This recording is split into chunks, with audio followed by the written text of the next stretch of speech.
Hey everyone, welcome to my new tutorial series. For those of you who don't know me, my name is Mark Masters. I'm a senior animator currently working at People Can Fly, and I've had the privilege of working on games like Elder Scrolls Online, Spyro Reignited Trilogy, as well as Dauntless. And on all three of those games, I did a lot of creature animation. So in this tutorial series, I want to go over the process of creating a creature run cycle, more importantly, a dinosaur run cycle inside of Maya. So we're going to be going over that entire process, and I'm going to be using the iRex dinosaur rig. This is a free rig you can download online, so I'll make sure to link it in the description below so you can grab it yourself. So I want to make sure that in this tutorial series, I'm really explaining and showing my entire process.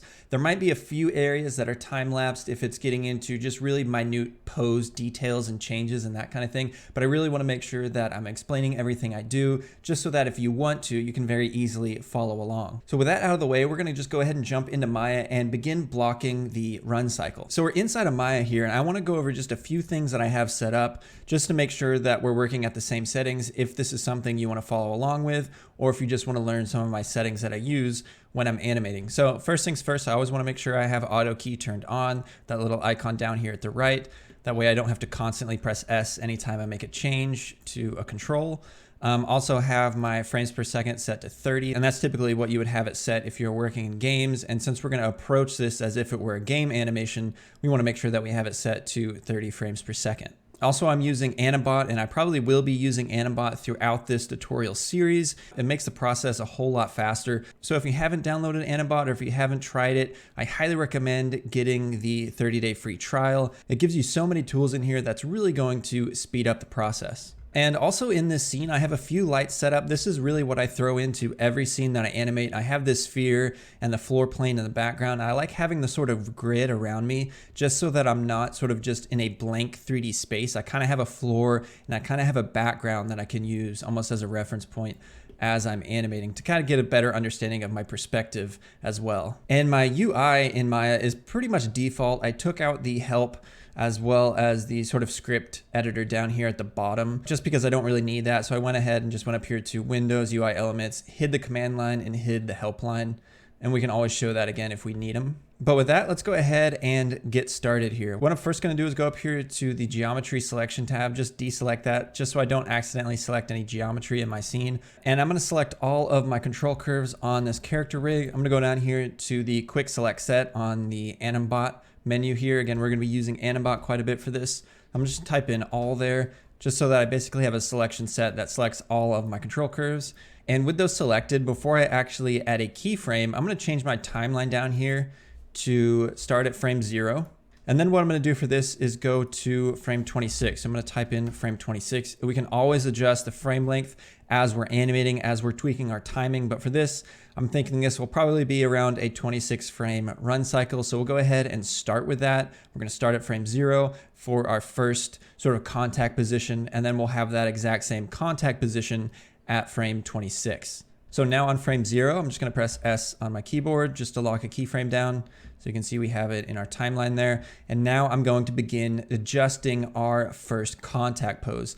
Now, if you watched my workflow video, you might have seen that sometimes I like to work with a cube. And I do that quite often, especially when I'm working with a really complex animation where the character is moving around a lot. I really start with just blocking in a cube and using that as my base for the animation and sort of constraining the cog to that cube. However, when it comes to walk cycles and run cycles, I do find it easier to just start on the character rig, start with the base sort of contact pose, and I build all the information that I need off of that single contact pose. So that's what we're gonna be doing here. We're gonna start by creating a contact pose for this run cycle. So I'm gonna start by selecting the cog control here, or this root, basically controlling the entire character rig. And you will notice that it is a bit sluggish here manipulating this character rig. It is a pretty dense rig, so that's something you'll have to work through. You could try pressing 5 on your keyboard, take off some of the textures, but that really doesn't speed it up. I'll go ahead and press 6 to bring those back here. But I'm just gonna begin adjusting the translate Y for this. And I'm actually gonna bring it up just a little bit to maybe around a value of 8 or 9 or so on the translate Y here. Translate Z, I'm actually gonna bring him back just a little bit, maybe to around a value of -10 or so on that. And if we want to, we could sort of just round this off by just going -10 on some of these values. I might want to actually bring this up just a little bit more on the translate Y. So I might actually try a value of 10 on that as well. Just brought it up just very slightly. And we can tweak the rotate X just a little bit. I might bring it up just very slightly, maybe to around a value of -1 on that. When we're sort of just building a rough pose for this, what I want to do now is start tweaking my foot control. So I'm going to bring this foot control back, bring it up. This will be the foot that is in the air. The right foot will be the actual contacting foot for this pose. And I'll probably bring it up even more and begin to rotate along the X. Bring it pretty far back there. Again, we can always tweak this pose as we continue working. On the translate Z, I might bring it back just a little bit more. Maybe we'll just try a value of -200 in there. I might want to bring it up as well, just a little bit more. Just something like that. And we can begin rotating the foot along the Y axis as well, and along the Z. And I might actually translate it in just a little bit. All right, let's go ahead and grab the front foot. We'll bring it forward. Maybe not quite that far. We might bring it to maybe around a value of 125 along the translate Z. Maybe bring it in along the X just a little bit. Maybe bring it in just slightly, and then maybe just rotate it just a little bit. All right, so now that we have the leg and the cog control sort of posed out roughly where we want them, I'm gonna go ahead and grab the chest control here, and I'm gonna begin rotating this just slightly to get a little bit more of a curve in that spine. We want to make sure that he feels like engaged, like he's sort of running at something. So we're going to have him sort of hunched over just a little bit. Make sure it feels almost as if it were an in-combat run cycle. So when you're working in games, oftentimes you'll have different types of run cycles depending on the situation in the game. So if this was a character you were actually fighting against, if it was directly in combat with you, the run cycle would be its combat run cycle. So it would feel more aggressive, more engaged. Whereas if it was just a run cycle it was doing sort of just in the world, it wasn't really attacking you or anything like that, that would probably be a different run cycle and it would just feel a little bit more relaxed. So this is a run cycle we want to make sure feels a bit more aggressive, like it's intentionally running at a target. So I'm going to go ahead, begin rotating the chest down a bit. And we can add a little bit of tilt in there. And actually the rotation values on the chest is something that oftentimes I'll begin to tweak once I actually see the rest of the animation in motion. So a lot of these poses I'll go back to and adjust as I'm starting to layer in more of the detail on the animation itself. And once I actually start figuring out the timing and the spacing that I want, I let that allow me to tweak my poses. I don't like being stuck with a pose as soon as I start. This is really, I think of just a rough pose process. I'm just getting a quick pose in there that I can begin to actually build my animation on top of, and then I let that animation that I build start to actually dictate some of my posing. So at this point in the animation process, I'm not really worried about the tail just yet. I usually approach the tail a little bit later in my animation once I actually start getting some movement in here. So for the arms, I'm just going to begin rotating them roughly into place. I want to have them sort of tucked up here, bring the elbow in, and have sort of a like creepy kind of pose on the arms, almost as if he's ready to grab you or sort of like ready to actually reach out. So I'm going to bring the elbow in here. And for the fingers, we want to get better pose on these fingers. So I'm going to go in here and just begin quickly posing them out. Now you'll notice on this finger control, the skinning is a little bit broken. That's one thing slightly wrong with this rig, but it's really not that noticeable. So I'm not really going to worry about it. I'm just going to just pose around it basically. So just quickly getting a more interesting finger pose here for the right hand. Again, it really doesn't need to be perfect at this point. We just want to get something in there pretty roughly, just a little bit more interesting than having the default finger pose on those. Something like that. Maybe I'll bring this elbow down slightly. Have one hand slightly lower than the other. Probably bring it in as well. Grab the clavicle. Bring both the arms tucked under the character just a little bit more. Just something like that. And for the head, I might actually just translate it down slightly.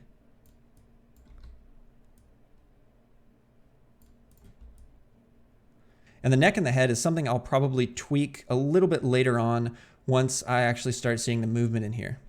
So the next thing that I want to change here is the actual hip control here. So I'm going to start rotating this direction slightly as the right foot is the one forward here. So I'm going to rotate that.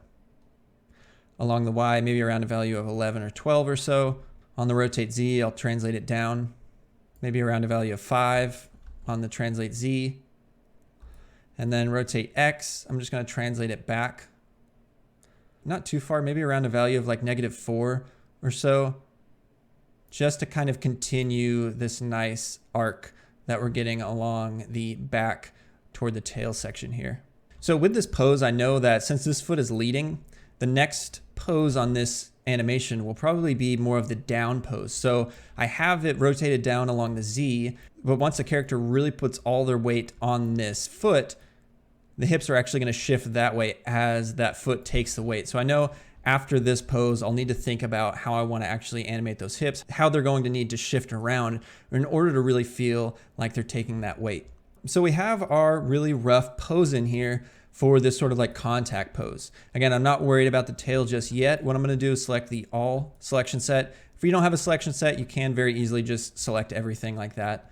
But I'm going to go ahead and go down to frame 26, press S, just so that I know the pose on frame 0 and the pose on frame 26 are the same pose. So now that we have those two poses matched, what we need to do now is create the opposite step for this. So since this is a cycle, basically in the middle of this cycle would be the opposite step. So the left foot would be the one planting, the right foot would be the one actually in the air.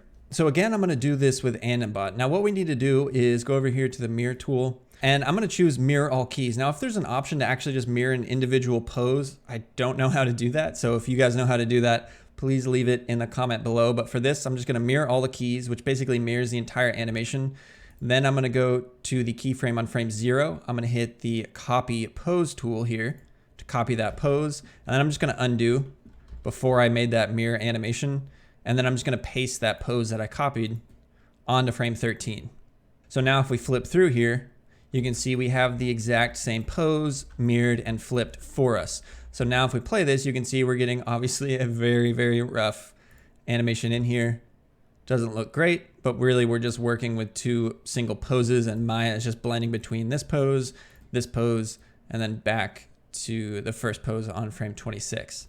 So at this stage of the animation, really the first thing that I want to figure out is the timing, the feel, the weight, how the character is actually going to be basically bobbing up and down for each one of these steps, how I want that to feel. Do I want it to quickly drop down in the down position, or do I want it to more quickly pop up sort of in the up and the passing position? So that's something we need to figure out. And this is when I really start to actually go in here and start animating. Once I start figuring out the main motion of this run cycle, then again, that will help me sort of understand the poses that I need to sort of achieve what I visualize in my head as I'm working on this main cog control. So what I'm going to do here is open up the graph editor, and I'm going to snap it down here at the bottom. We don't have a ton of room to work with, but I want to make sure you can see what I'm doing inside the graph editor, as well as see the scene up here at the top. So really all I'm worried about here, and really all I want to focus on at this point, is the up and down of the hips on the cog control. So what I'm going to do is scrub forward here to frame 3, and I'm going to press S on my keyboard. And if you want to, at this early stage, it's actually a good idea to just lock a keyframe down on all of your controls, just to make things really simple here, just so you know there's a keyframe on everything at frame 3. So at this position, I'm going to grab this and bring it down. Again, this is on frame 3, the down position. We want this down position to be pretty quick as it takes its weight on that right foot. So I'm actually going to bring this pretty far down. Again, we can always tweak it later, but I'm going to go to around a value of -30. So again, it's really dropping down there. And it will look like quite a bit when we're just working with the up and down and the cog. But again, we're going to be layering on more and more detail. We're going to start layering on the chest and the hip animation. So we'll get some offset with the chest as well as the head. So this down will feel really nice as it takes the weight there. And then I'm actually going to go forward to maybe around frame 10, and I'll press the all selection set. I'll press S, my keyboard, to lock a keyframe down, go to that translate Y, and I'm going to bring the hips up. And this is actually going to go past the contact position that we have on frame 0, and I'll bring it maybe to around a value of 25 or so. So basically what we want is that's going to be more of our up position right there. So that's the point where the IREX will have probably both feet off the ground. It will be the highest position, and then it'll drop down here and then follow through into that hold down position. So you can kind of start to see what we're creating here. So on frame 13 is where we have that opposite contact position here. So I'm going to scrub forward 3 frames, press the all selection set, we'll press S to lock a keyframe down, and I'm going to bring this down. And this is where we need to make sure that this down position and this down position match as far as the value, because this is really just the down position on the opposite foot. So I'm going to go ahead and select this keyframe here on frame 3. I'm going to select that value in the graph editor. I'm going to press Ctrl C to copy that, paste it here, Ctrl V. All right. And then what I'm going to do is scrub forward to frame 23, press All, press S to lock a keyframe down. Same process, we're going to drag this up, and this is where we want to copy this keyframe value at frame 10. So we'll copy that value, we'll paste it over here on frame 23, and then at frame 26, that value will match with frame 13 as well as frame 0. Now, one thing that I want to make sure that we do before we move on any further is make sure we have this cycling in our graph editor. Obviously, we're making a cycle, so we need to actually visualize it here in the graph editor. So I'm going to go ahead and press All on my selection set there. And I'm going to go ahead and do curves, pre-infinity, cycle, post-infinity, cycle. And if you don't see that popping up in your graph editor, make sure under view, you have it set to infinity so you can actually see that. So now if we select the cog control, we can see the hiccup that we're going to get. These keyframes don't really match up. You can see basically both of them are slowing in and slowing out. So we're getting this hump here in the graph so that we know when we cycle, basically as it's coming down, it's actually slowing down again, and then speeding up based on that tangent handle. So that's not really what we want. So we need to begin to adjust these tangent handles, make sure this is a nice smooth transition. Bring this tangent handle up a little bit, bring this down. And actually what I'm going to do on the keyframe on frame 3, the keyframe on frame 16, is I want to make sure that we don't have this sort of ease into that keyframe. So what I'm going to do is select this keyframe. I'm going to break that tangent handle. I'm going to bring this tangent handle up. So you can see it's just a little bit more linear going into that. Same on this one. Bring it up. Maybe adjust this tangent handle just slightly, so you can kind of see the shape that we're getting here. Now, what I want to make sure that I do is I want to make sure that as it gets to the top here, there's that nice spacing as it begins to fall down, and then it'll speed up just like if you were to animate a bouncing ball. So we're actually going to create something similar to that with the up and down of the hip here on the IREX. So I'm going to go forward here to frame 7, lock a keyframe down on all of those controls, go back to the translate Y here. And it won't need to be a big change, but I will just bring this up just a little bit. And then same on frame 20. Bring it up just slightly. So basically what we're trying to create here is that as it drops down in the down position, it moves pretty quick there. And then as it pops back up, there's just that slow into that up as it gets to the top of the arc. So we can play this, and it might look just a little bit weird. Obviously, it's just the hips moving up and down, but we're really just allowing this animation to take shape. Now, obviously, the feet are just moving back and forth. That looks really weird. The tail is just translating and rotating back and forth, following what the hips are doing. So it's looking really rough at this point. But at this point, as I look at this, I can start to visualize the weight, the up and down of this character. We can always tweak some of these tangent handles and the positions on the Translate Y keyframes if we wanted it to drop lower, or maybe not drop that far down on the down position. We can always tweak these keyframes pretty quickly and adjusting our tangent handles here. But this is how I like to really build my run cycles and my walk cycles here, is that once I start to see the up and down of the hips, then it will allow me to really see the rest of the animation as I begin to build it. Looking at this, I know that as the hips drop down, there will probably be some rotation along the X, almost dragging a little bit. So we'll be getting that in there. But this is really a strong building block for us. We just started with this single pose. We mirrored that pose for the opposite foot, and then we began animating the cog control to figure out the up and down motion. And now we're going to be slowly layering on more and more detail to really flesh out this run cycle. So now we're going to begin animating some rotation on the character's cog control. And one thing that's important to mention is that if this is your first time really working with a layered approach to creating your animations instead of more of a pose-to-pose approach. You do have to sort of have a bit more trust in yourself and just really a trust overall in the process, because when you're doing a layered approach, like if we play this animation again, obviously this animation doesn't look good. So you're looking at this and it can be a little bit concerning or just frustrating when you look at your animation. It's not really looking how you imagine. But that's really just the nature of a layered approach. You're just slowly adding on more and more detail to your animation. So quite often at the early stages of the animation, your animation just simply isn't going to look that good until later on, once you actually start tying things down. Once we start animating the chest and the mid controls, as well as the neck and the head, and actually get the feet animated properly. So it's kind of one of the things you need to get comfortable with and sort of just trust the overall process.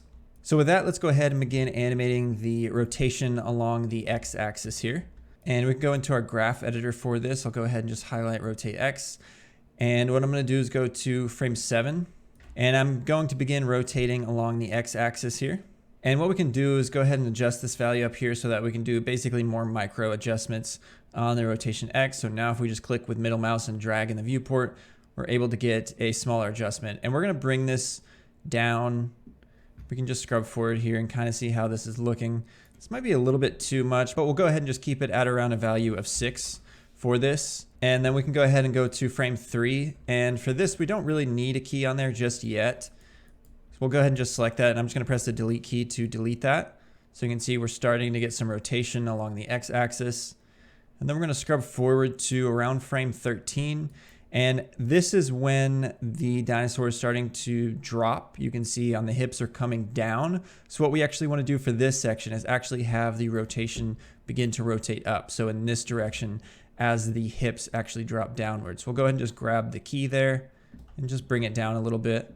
And we really don't want it to be too much. You can see there's quite a bit of rotation whipping up. So we're actually going to bring that up quite a bit. And on frame 10, I might actually go ahead and just delete this key. We can start really tweaking the keys and adding more keys when we're working on the spacing of this. But right now, I kind of just want to get something pretty simple in there. And we might drag this up just a little bit. And actually, since frame 13 and frame 0 are basically the same pose, it's just the opposite leg, what we could actually do to simplify this is just take this value of -1 and paste it here. And we can always tweak the value for these main key poses there. But for right now, I think this will work. So we just need to basically just do this for the opposite step here. So for this, I'm going to just go to frame 20. We can copy this value on frame 7 of 6 and then just paste it here on frame 20. And then we can go ahead and just delete these keys here and delete this keyframe there. So now you can see sort of the basic rotation that we're getting. So again, even just adding a bit of rotation along the x-axis just for the entire cog control, it's starting to look a little bit better. There's a little bit more movement happening on this run. Now, once we start getting the chest involved, start getting the chest kind of offsetting some of this rotation, we're gonna get a really nice fleshy feeling to this run. And for this, I wanna make sure we actually have the infinity turned on, make sure we're viewing that. So it looks like we need to go over here to pre-infinity, cycle, post-infinity, cycle, just so we can see that cycle happening here for this. So now that we have some rotation along the cog control, what we're going to do is add a bit of rotation to this chest control. And there's actually a pretty cool trick we can use for quickly getting some rotation for the chest. And I'll show you how we can set that up. So oftentimes when I'm animating something like a cycle, I'll actually see what curves and what keyframes I can actually reuse and repurpose for a separate part of the body. And in this case, we want to have some rotation along the X for the chest. So what we can do to actually speed this up is go ahead and select our cog control, go down here to rotate X. And I'm just going to select all of these keyframes here. And I'm just going to hit copy. So I copied all of the X rotation keyframes. I'm going to go over here to the chest. And what we can go ahead and do is just delete all these keyframes for now. And then what I want to make sure that I remember is this value of 6.25. So that's going to be reset once we actually paste the value of the copy rotation X along the cog control. So we'll go ahead and select that keyframe there. And I'll just go to paste here in the graph editor. And that's going to paste all of that. But you can see we're utilizing the value that was on the cog control. So you can see the chest kind of snaps up since it's set to a value of -1.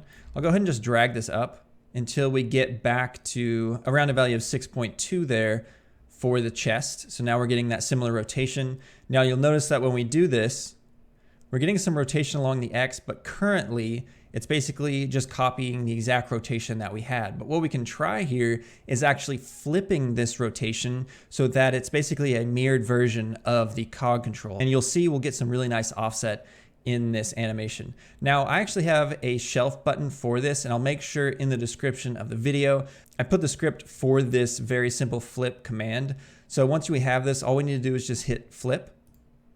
And that's going to flip the rotation here on these keyframes. So now you can see as we go to frame 7, basically the rotation on the chest control is sort of flipped and mirrored what's happening on the cog control.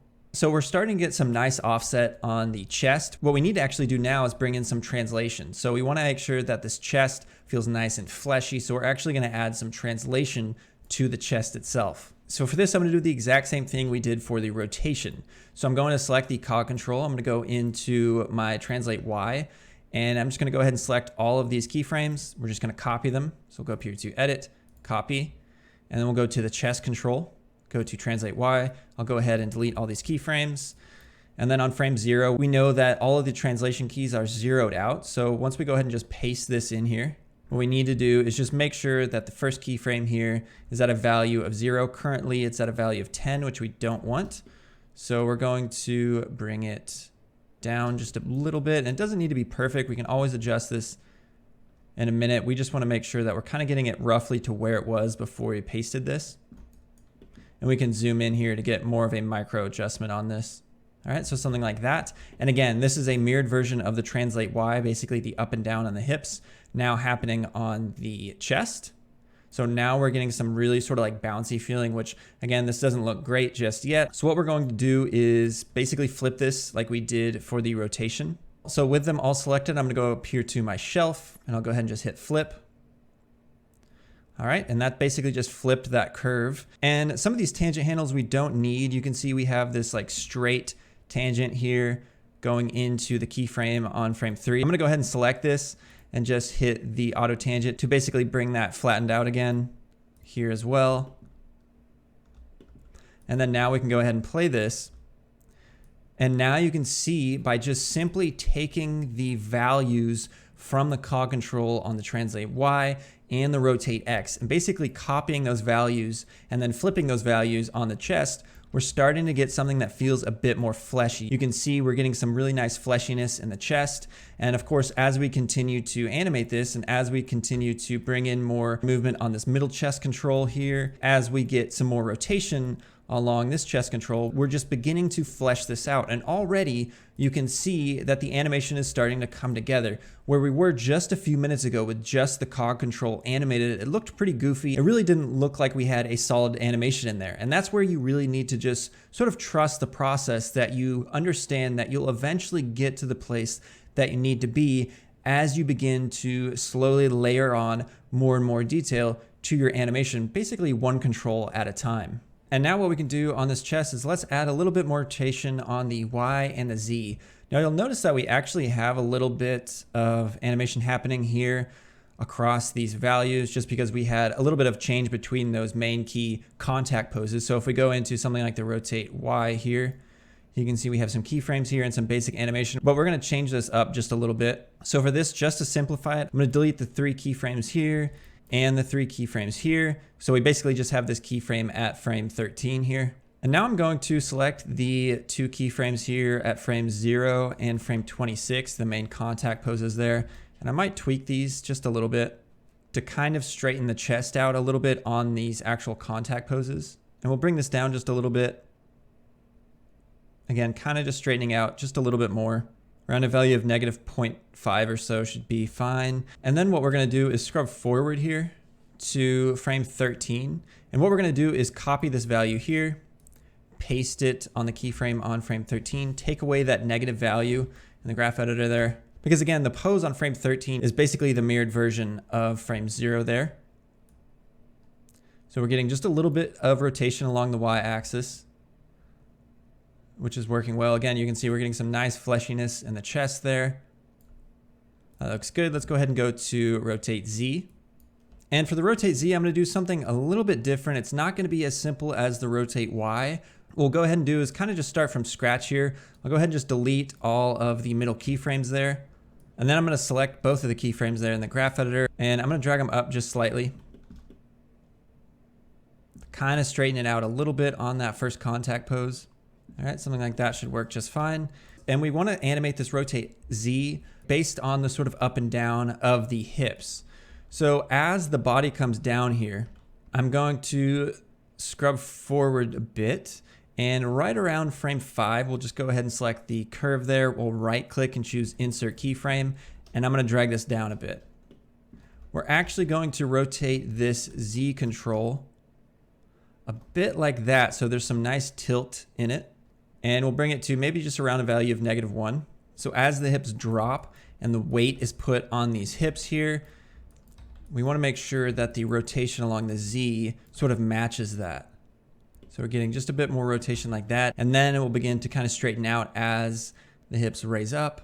And then what we can do is just scrub forward. And since frame 13 is basically the mirrored version, the mirrored pose of the pose on frame 0, and since we went forward 5 frames and rotated the control at around a value of -1, what we want to do is basically do the opposite for the other leg. So as we scrub forward here, we want to go 5 frames forward. So starting at frame 13, we go 1, 2, 3, 4, 5. So we're on frame 18. I'll just right click and choose insert keyframe, and we'll bring this up, and we can go ahead and just copy this value here of -1.021. We'll paste that here, take away the negative sign since this is the opposite leg. So we're kind of getting that opposite rotation happening there. And then obviously you can see we need to fix the tangent handle. This is the benefit of really showing your infinity curves, making sure you're having a nice smooth transition, because if we have flat tangent handles, that means the hips are going to slow into that and then slow out, which is not what we want there. So what we'll do is drag this tangent handle up, drag this one down till we get a nice smooth transition there into something a bit more like this. And now we can play it, and you can start to see we're getting just a little bit of rotation along the Z-axis. It's pretty subtle, but we don't want to go too crazy with it. And you can already see by just beginning to animate just the chest control. So basically all we have animated right now is the cog control and the chest control. With some detail added to both of those controls, you can start to see we're beginning to flesh out this animation. Now the feet aren't really even animated. They're basically just going from this contact pose to this contact pose, and then back to the original. So we're just having the feet slide back and forth. So once we actually really tie down the feet, this animation will really begin to come together. And then as we slowly add more and more detail to things like the arms and the neck and the head, we'll get closer to finishing this off. But again, it's sort of just one of those things where you need to trust the process. And at that early stage, the animation will look really, really rough, but sort of just trusting that process and just knowing that as you slowly add more and more detail to each control and really begin to flesh out this animation, it will all come together at the end. So we can go ahead and pause the animation here, and I'm just going to focus on the right foot for now. So let's go ahead and jump forward to frame 3.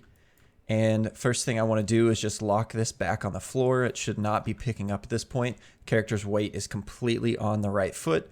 So we're going to just zero out the translate Y. All right. And I'm actually going to drag the foot back just a little bit, maybe to around a value of -19 or so on the translate Z. And this is something we can always tweak later, and we probably will. But right now, I just want to get the correct poses in here for the foot. So at frame 7 here, the foot should not be picking up yet. So we're going to zero out the translate Y. We're going to zero out the rotate X and the rotate Z values for now. And I'm also going to translate the foot pretty far back. This is really the point in the run where this foot is really propelling the dinosaur forward. So we want to make sure that we get that in here. And I'll probably actually translate the foot up and rotate it just a little bit and maybe bring it back just a little bit more. And we're getting some pretty bad stretching here on the leg, but I don't really want to worry about this right now. We still haven't really animated the hips properly, and we also have these sort of hip adjustment controls that will allow us to kind of fix this later on. But right now, I'm really not worried about any hyperextension. I kind of just want to get the legs feeling sort of how they should on this run. And then on frame 10, the foot is going to kind of continue back in this direction. And I can kind of tweak some of the rotation here.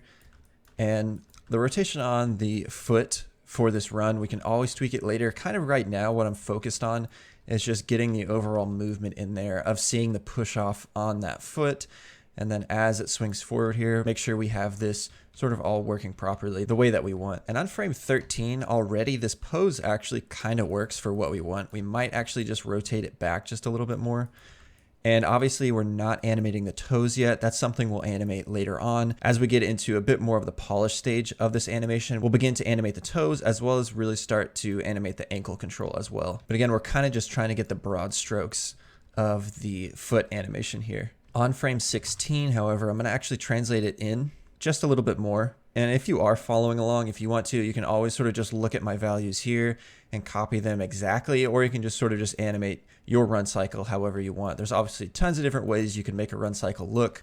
So if you want to, you can copy those values or just really work completely independent of any of these values that I'm working with. And then at frame 20, the foot is actually going to really begin to swing forward. Now, obviously this looks really weird because our left foot is not animated. So right now, both feet are off the ground. This is not actually where this is going to happen. So it does look a little bit weird, but as long as we can just keep our focus on just this one right leg. And I'm going to tweak the rotation a little bit there. And I might actually bring it back just a little bit. And then on frame 23, I'm going to zero out the translate Y because I actually want this on the ground here. Zero out the rotate X and the rotate Z.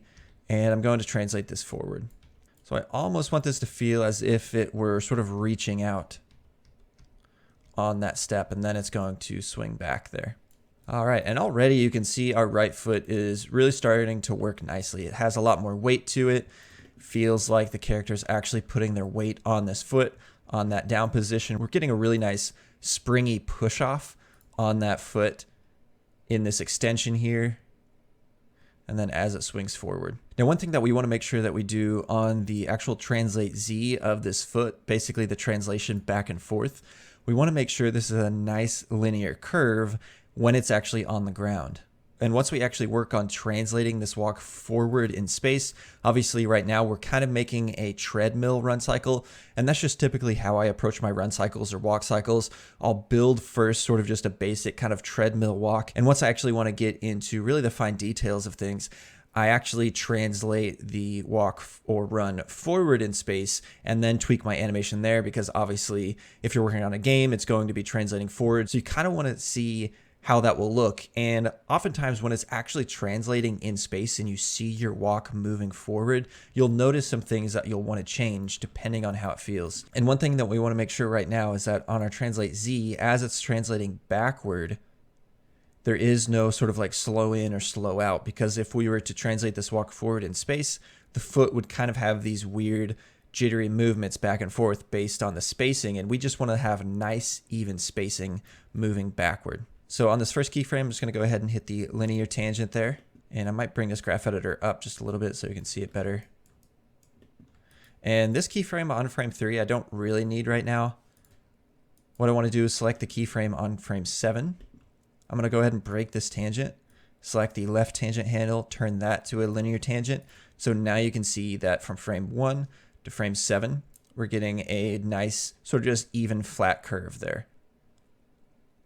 So we know there's no like slow in or slow out to this movement as it's actually translating across the ground. And then we want to make sure that on frame 23 to frame 26, that's a nice linear movement. So we'll go ahead and change this to a linear tangent, break the tangent handle on the keyframe on frame 23, and then make that right tangent handle a linear tangent. And you'll notice this isn't really a straight curve. So what we can do is on the keyframe on frame 23 is we're going to just translate that up just to something like that. As I mentioned before, oftentimes once I actually translate this walk forward in space, there's typically tweaks I'll need to make. But right now, this is kind of just getting the overall movement in there. And we can go ahead and just play this.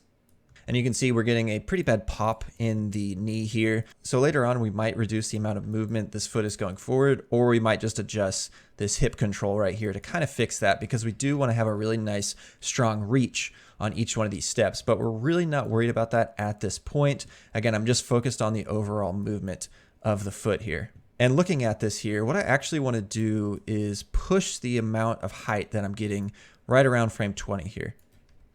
I want to actually bring it up on frame 20 just so that it feels like it's taking a bigger step there and really reaching up with that foot. All right, so we've got our right foot animated. Now let's think about how we're going to animate the left foot. And we can do this very easily by simply just copying the information that we created for the right foot. So this is a run cycle, so we can repurpose and reuse different parts of the animation. And that's something I do quite often when I'm animating. I want to find ways that I can actually speed up the animation process.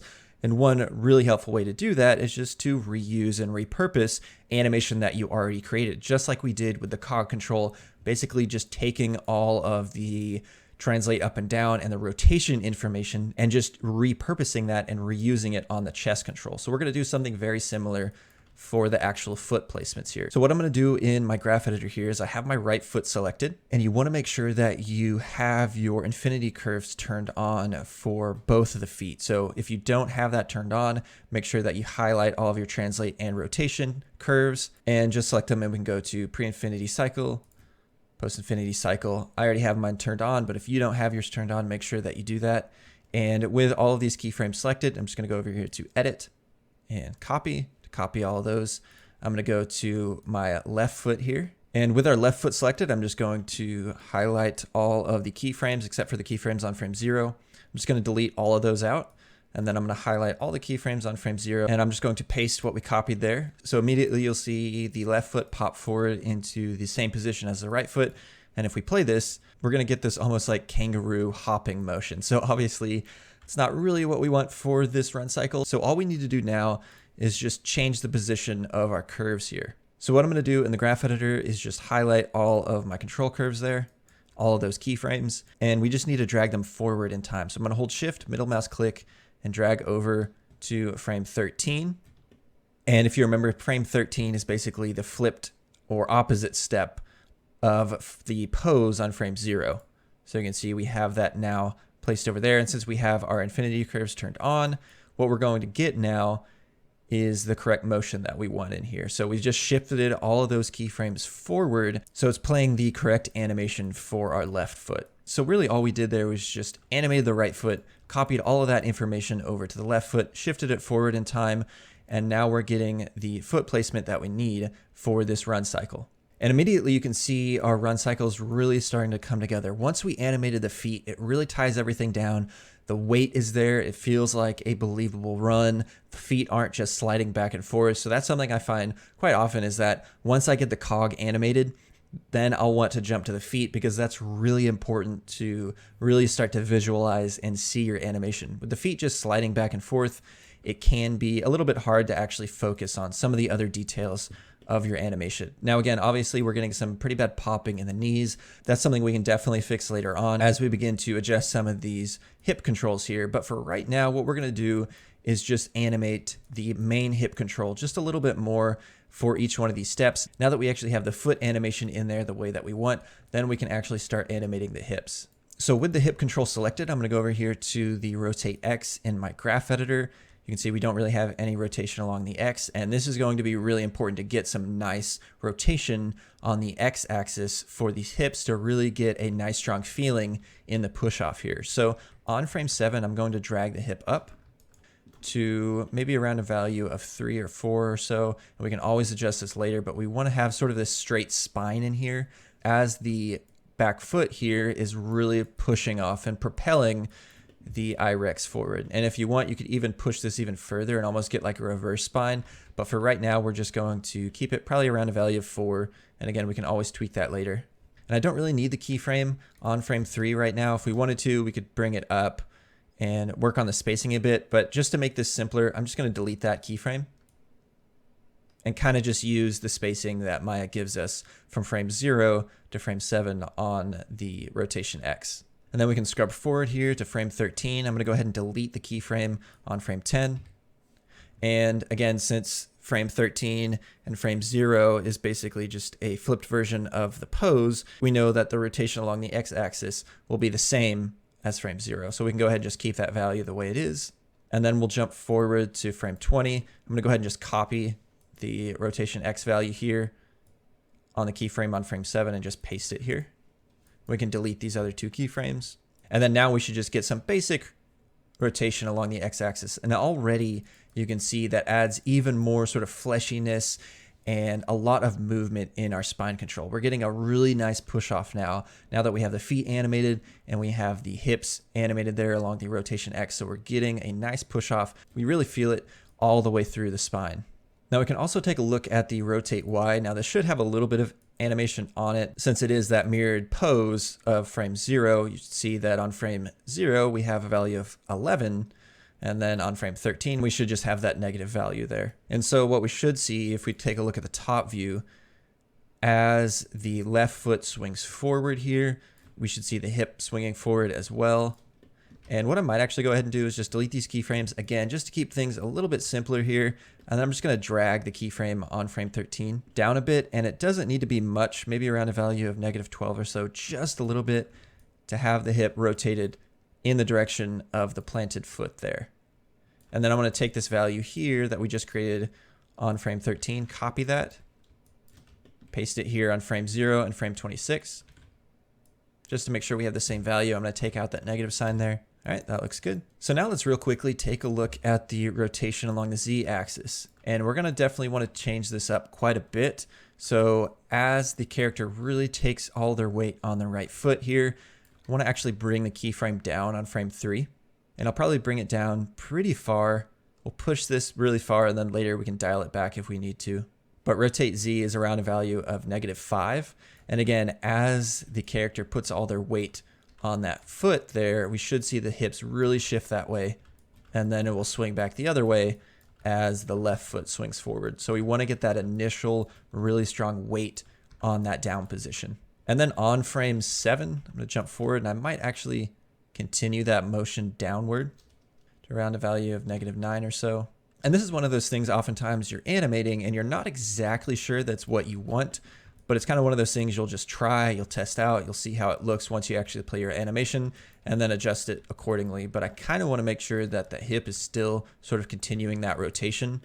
And then what I'm going to do is go to frame 13. I'm going to go ahead and delete the keyframe on frame 10. We don't really need that at this point here.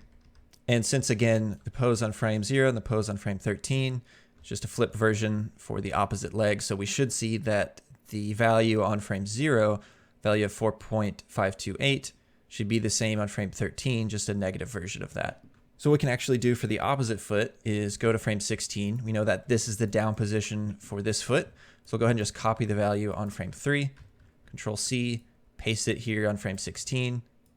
We're actually going to bring that to a positive value there. So we should see the hip now rotated this direction here as the left foot takes all the weight of the character. And then on frame 20, I'm going to copy the value on frame 7. Ctrl C, go to frame 20, paste that here, take out that negative value. And then what we'll actually go ahead and do is just delete that keyframe on frame 23. And then we can fix the curve here or the tangent handle. Make sure this is going a bit smoother into that keyframe. And again, we can always adjust this later if we find that this isn't quite working. But right now I kind of like that feeling of it really taking that weight. You can see as soon as it goes into the down position, we have this big steep drop in that value. So we really get a nice strong feeling of weight as that hip shifts over. And then we get that same for the opposite foot there. So in the last part, we worked on the legs and the hips, and we're sort of just moving down the body now. The first thing that I want to make sure that I change here is the actual follow attribute for the character's head. So if you'll notice, if I select the chest control and rotate this, you can see the head is going to follow along with that rotation. Now this is going to pose some problems for us when we actually go in here and want to animate the head, because we're basically going to have to counter animate. The head is going to always take the rotation information from the chest. So if we're animating the head, we're always sort of fighting against that. So we want to make sure that we can simplify that. So the way we can do that is just by selecting the head, we can scroll down here to the follow attribute, and I'm just going to bring this to a value of 0, basically turning that off. And the pose is going to change slightly, but we can actually go ahead and tweak that in just a moment. And then I'm going to go into my graph editor, and I want to scroll down and just find that follow attribute. And I'm going to make sure I change all these keyframes to a value of 0 to turn off that follow. So what this does now, if I rotate the chest, you can see the head is not going to follow along. if the cog is moving up and down, the head is going to stay completely stationary. So it basically just locks off our head, and now we're able to animate the head completely independently of the rest of the body. Now, obviously, if we play this animation, it's not going to look great because the head is just completely locked off. But now we can actually go in here and begin animating it. So let's go ahead and select our head here. I'm gonna go to frame 0, and I'm gonna select the translate Y channel here. And one thing that I wanna tweak real quickly is the actual height of the head for this pose. So I'm gonna select all of my keyframes, and I'm actually gonna drag it up. I feel like it's a little bit too low. So I'm just going to bring it up to around a value of -5 or -6 there. I just want to bring it up. I felt like it was a little bit too low. And this is something we can always tweak with an animation layer, which is something I do quite often, is I'll come back to my animation. I'll see that the pose is not exactly how I want, so I can always tweak it. And then even later on, I can make large pose changes to this animation just by utilizing animation layers. So that's something we could definitely do later on. But for right now, I kind of like this height a little bit better. And now we're just going to begin animating basically just the up and down of the neck and the head for right now. So let's go ahead and begin animating this. The first thing that I'm going to do is just delete all of the keyframes between frame 0 and frame 26. I actually really don't need these right now. I'm going to go in here and add just brand new keyframes. And I'm really going to do this straight ahead. So I'm just going to frame through my animation and kind of figure out the animation that I want to create. So basically, as the body drops here, I want to have the head sort of lagging behind just a moment. So what I'm going to do is go to frame 2 here, and with my control curve selected, I'm just going to right click and choose insert keyframe. So that will just drop a keyframe down, and I'm going to drag this up to kind of drag that head behind just a little bit. And I'm actually going to go ahead and just zero out this value. We're close to 0, so we'll go ahead and just put that in there. All right, so now what I want to do is go forward, and I'm just going to scrub through here, and the head is going to need to be sort of lagging behind the body again. So I'm going to go to frame 7, select my control curve, insert a keyframe, and I'm going to drag this down. And I'm going to bring it down quite a bit here, maybe around a value of -29 or -30 here for the translate Y. So basically what we're doing is just adding a bit of drag and overlap to the head motion for this animation. Now, one thing that I want to make sure that I do is that I don't want to go too overboard with this. I don't want to have this neck feel like it's really floppy and just really overlappy, almost more like a tail motion. I want to make sure that it still feels like there's muscle in here and he's still sort of focused in this run cycle. So we don't want to go too overboard with this, but we still want to make sure that it has a nice feeling of weight to it on the head. So I think that works around frame 7. So what I'm going to do is just jump forward to frame 13. I'm going to add a keyframe. Since frame 13 is basically just the flipped version of frame 0, I'm just going to copy the value on frame 0. And I'm going to paste it here for frame 13. All right, and then I'm going to go forward 2 frames to frame 15, right click and choose insert keyframe. And we know that on frame 2, we set it to a value of 0. So on frame 15, I'm going to set that to a value of 0 as well. And then we can adjust this tangent handle. All right, so I think that's working. Kind of see the overlap we're getting here with the up and down on the head. So now I'm going to just scrub forward to frame 20, right click, choose insert keyframe. We'll copy the value on frame 7, and then we'll paste it here on frame 20. And then we'll just fix the tangent handle going into the keyframe on frame 26, and then out of the keyframe on frame 0 to make sure that's a nice smooth curve there. And now let's go ahead and play this. And already you can see we're getting some nice sort of up and down motion on the head during this run. So we're adding a bit of weight to this.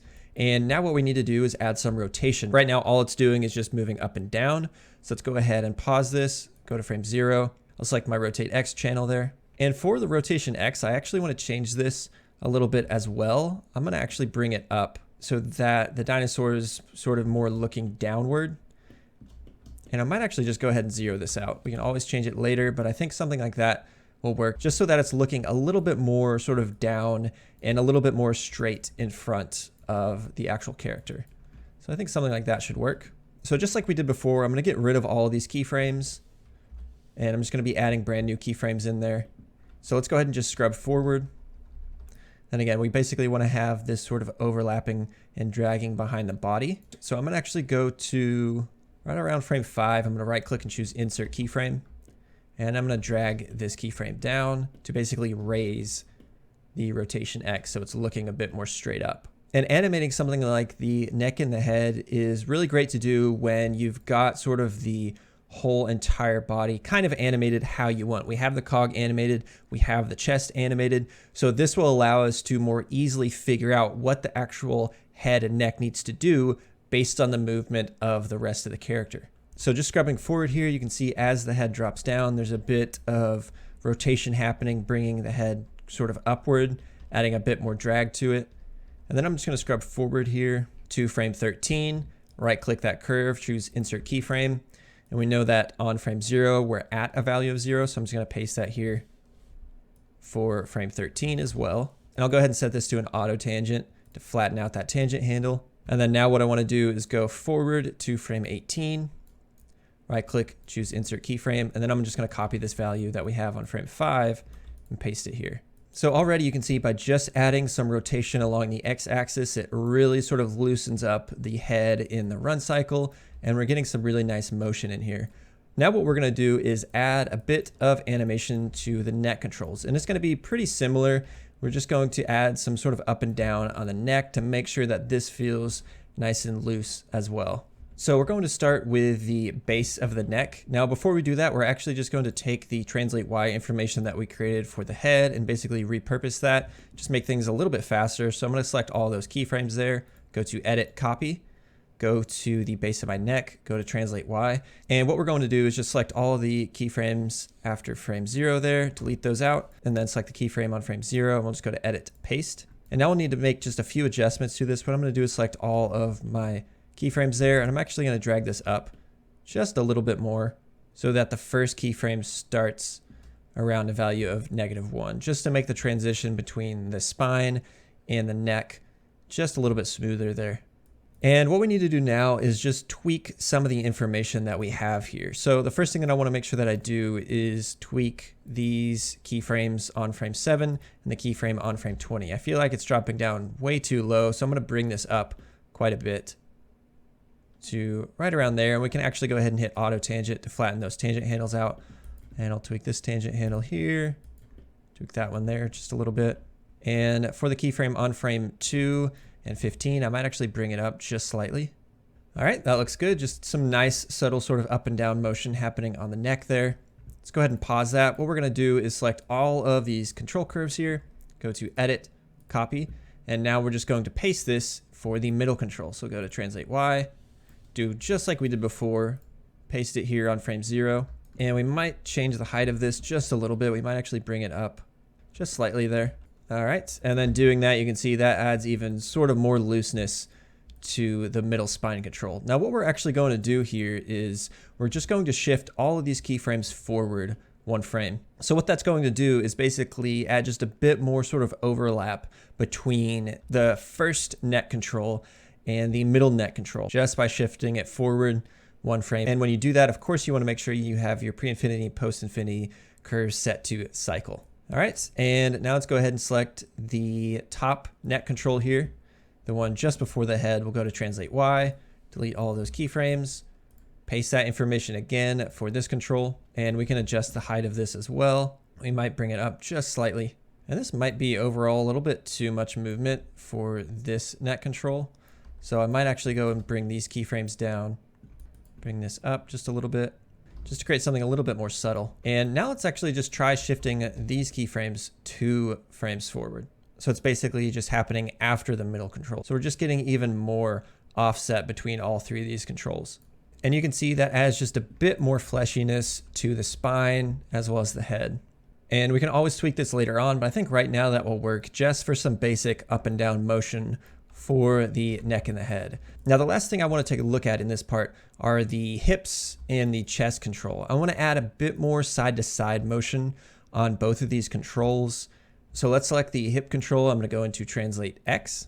And the first thing I want to do is just change the value of Translate X. Right now it's currently zeroed out, so I'm going to select all of my keyframes there. And since the right leg is the supporting leg, I'm going to shift my hips over that leg, which means I'm going to drag this into the negative value there. And I think around a value of -10 or 11 there should work for us. And this will be a pretty simple curve that we're creating. All we're going to do is jump to the keyframe on frame 13 And basically we want to take this value here of the negative 10.99 and just take out that negative sign to make this positive. And then we're going to delete all these keyframes here, except for the keyframe on frame 0, 13, and 26. And this will give us some very basic just side-to-side motion on the hips. So that just adds a bit of weight to those steps. And now what we're going to do is something very similar to the chest control. We're not going to have as much side to side, but we want to make sure there's a little bit of side to side motion happening in the run cycle. It's really impossible for this to stay perfectly in a straight line. So we want to make sure we get some side to side motion in there. So I'm going to go to Translate X here, and I'm going to select all of my keyframes, and I'm just going to shift this downward to basically shift that chest along the Translate X over towards screen left, and I'll bring it down, definitely not as much as we did for the hips, but maybe around a value of -2 or so. And then what we want to do is take the key on frame 13, select that, change this to a positive value, and we can delete this extra keyframe we have there. And this will give us some very basic side-to-side motion on the chest as well. All right, so now that we have some up and down in the neck and the head, we'll eventually add a little bit of side to side into this and get a little bit more detailed with the rotation on this animation for the head, but this gives us a good starting point. This is typically what I do. I get the overall rough movement in there. This head animation that we created gets us pretty far, but obviously we can slowly layer on more and more detail. But at this point, we can go ahead and move on to the other parts of our body that are not animated yet for this run cycle. But now we actually need to begin creating the poses that we want for the actual tail animation. So the first thing I'm going to do is go ahead and just pause it. And I'm going to come in here to the FK-IK switch for the tail. I'm going to select it. And we have the FK-IK blend. So at a value of 10, it's basically set to the full IK.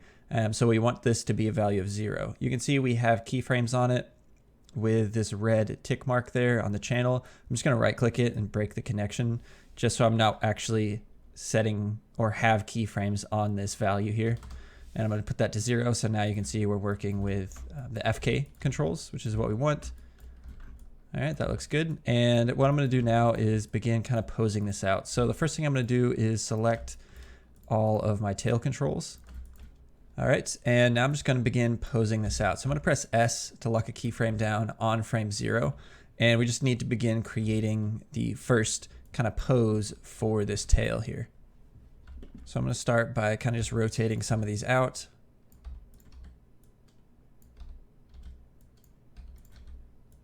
And kind of just creating a basic shape like this. Maybe fix the flow right here, and then on the base,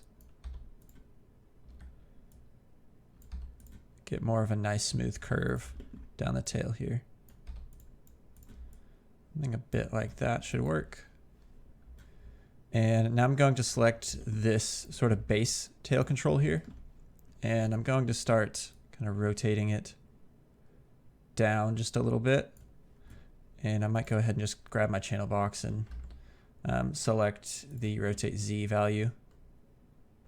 And then I'm just going to move down the chain, selecting the next tail control, and just going to start adjusting this, bringing the tail up a little bit. So we're going to get just a slight kind of curve in the tail all the way through here. So next tail control, I'm going to select that one. Again, kind of looking at this sort of from the side view here. Just something like that. Move down to the next tail control and bringing that up. Kind of just creating sort of a flow all the way through the spine, down that tail. So I'll have a nice kind of flow. Basically from the top of the head, you can see the kind of flow that we're creating with this tail pose. So something like that should work. Grab this tail control, bring that up a little bit, and then grab this one, bring that up as well. So this is sort of the first pose that we're creating here. I might grab the base of the tail again and maybe rotate that in just slightly, just something like that should work. All right, so now what I'm going to do is again select all of my tail controls here, and I'm going to jump to frame 3, press S to lock a keyframe down, and we have our tail currently following the actual hip. So you can see we're already getting like some movement in there because it is following what the hip is doing. But now we need to just sort of adjust this. So let's see here. I'm going to grab the first tail control, the sort of base of the tail here. I'm going to grab that rotate Z, kind of right now just focusing on sort of this side view of the tail and just doing something like that. I'm going to grab this second tail control, start bringing it down to right around there. Move on to the next tail control.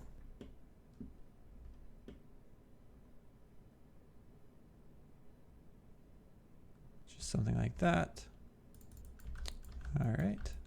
And I'm going to start bringing this down as well. But I want the sort of tip of the tail to kind of be dragging behind what the base is doing. So it will start to continue that kind of drag that we want. And I'll select this tail control, and I'm actually going to rotate it up just a little bit. Again, kind of getting that drag. And then on this last tail control, that's going to be dragging, so I'm going to bring that up. So we're getting something that feels a bit like that. So you can see the base is coming down. You can kind of feel the base of the tail sort of driving this action. We have the tip of the tail kind of just dragging behind slightly. And now let's just move on to creating the next pose here. And actually, before I do that, I want to just take a look at how this is feeling more from the top view in this second pose that we created, because we kind of just focused on the side view, but I want to make sure that it's kind of feeling correct from that top view as well. So from this top view, I kind of want the tail to sort of whip toward screen right if I'm looking at it from the top view here. So to do this, I'm going to grab my rotate Y on this second tail control here. And I'm going to start dragging it. If we look at the rotate Y, a negative value here. Maybe not quite that much, maybe around a value of like -1 or so. And then I'll just move down to the next tail control. For this one, I'm going to whip it more this way as well. So what we basically are trying to create, again, since this is a long tail, the tip of the tail is going to be dragging behind sort of what the base is doing, but we want the base to feel like it's sort of leading that action. So you can see here, if we jump from frame 0 to frame 3, that base feels like it's kind of pulling over towards screen left, but the rest of the tail is whipping towards screen right. So we're getting that sort of pull motion. That's kind of what we're trying to create here, looking at this from the top view. And I might whip that over just a little bit more here. Just something like that. Then I'll grab the next tail control, whipping it over towards screen right, just something like that.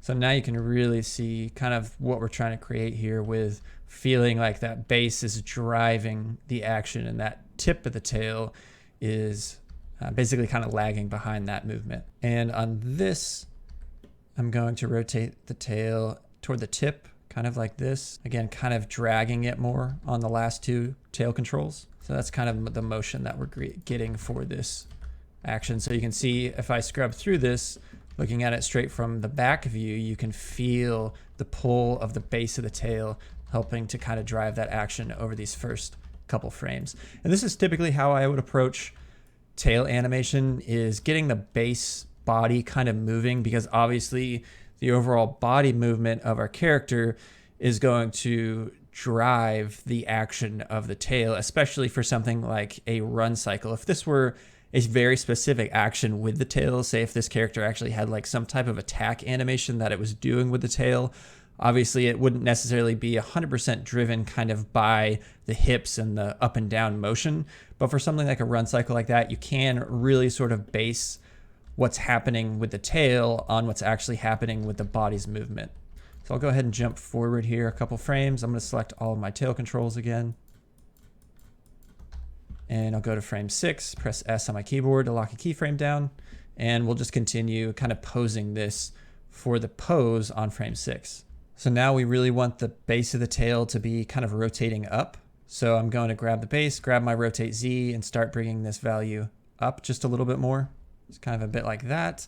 I'm going to grab the second tail control here. And again, kind of just moving down sort of the chain of the tail. And I'm going to go ahead and bring this down Again, that base is driving the action, so it's pulling up, which is causing the rest of the tail to kind of drag behind a bit. Let's go ahead and select this next tail control here. Dragging this behind, kind of getting a pose a bit more like this.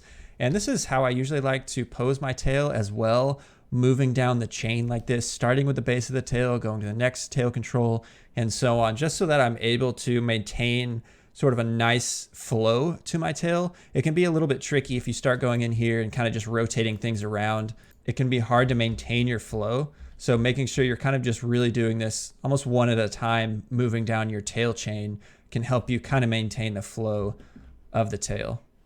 So I'll select this tail control, rotating that down a bit, probably right around here. Select this tail control, drag that down. Again, the base of the tail is driving this action. So on frame 3, the tip of the tail here was dragging behind. Now it's actually kind of catching up with that motion. So the base is lifting up along with the body, and then we're kind of dragging, still dragging that tip a little bit, but the tail control is starting to kind of catch up there, or these final sort of 3 tail controls are kind of catching up with the base of the tail there. And I'll grab the tip of the tail, rotate that down a little bit. Still getting a bit of drag in there, but now we're getting something that feels a bit more like that. All right, now let's go ahead and take a look at this from the top view. All right, so on frame 6, I'm gonna grab my rotate Y, sort of side to side of the tail. I might still kind of favorite the base of the tail kind of dragging behind a bit of what the body is doing here. So even that base is still kind of dragging behind the hips, kind of whipping over. I'll select the next tail control. I'll grab my rotate Y. And again, the tail is dragging behind what the body is doing. So there's a bit of a delay on when the tail actually whips over here. All right, and I'll grab this tail control, grabbing that rotate Y, and again, dragging this tail even more to kind of also feel the weight of the tail a bit better here. All right, that looks pretty good. Let's jump to the next tail control, dragging this one as well. That might be a bit too much. I might dial that back. Random value of -4 or so on that rotate Y. Should be good. Let's grab the next tail control here and adjust this rotate Y value. It's going to be dragging behind quite a bit. Something like that I think works. And then let's take the tip of the tail and drag that a bit as well. So now you can kind of see the flow that we're getting in this tail animation. Select all of the tail controls again. Jump to frame 9. I'm going to press S to lock a keyframe down. And now we can start posing it out for frame 9. All right, so I'm going to grab the first tail control and I'm going to start rotating it up. So right around here. And then I'm going to grab the next tail control and starting to rotate that up as well. Something like that. And I'll grab this tail control, starting to bring it up. So you can see the tail is kind of starting to straighten out a bit on frame 9. I'll select this tail control. And on this, I'm probably going to continue that drag. So something a bit more like that. Grab this tail control, drag that one too. And then finally, that tail control. And then maybe here, I feel like I want to bring that up just a bit higher. Grab all 3 of those final tail controls and continue kind of just dragging them behind a bit till we get a pose that feels a bit like that. All right, that looks pretty good. Now let's do a quick check from the top view here. There's actually not a whole lot I'll probably do from the top view. I feel like this is working pretty nicely. Let me select this tail control. Might continue dragging it just a tiny bit more. Drag this one just a little bit more as well. And then these final 3 dragging behind just a bit. All right, that looks good. You can kind of play this and see the motion that we're getting there. That works. Let's go ahead and create the next pose here. We'll go ahead and do this on frame 12. Press S on my keyboard to lock a keyframe down. And we'll kind of just begin sort of posing this. And for this, again, I probably won't change a whole lot, at least from the top view. I think a lot of this will be more in the side view. So I'll select the base control here.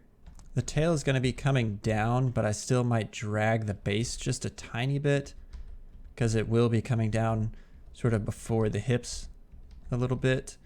I think we'll go ahead and just keep that there for now. I'll select the next tail control and we'll want to start dragging this about like that.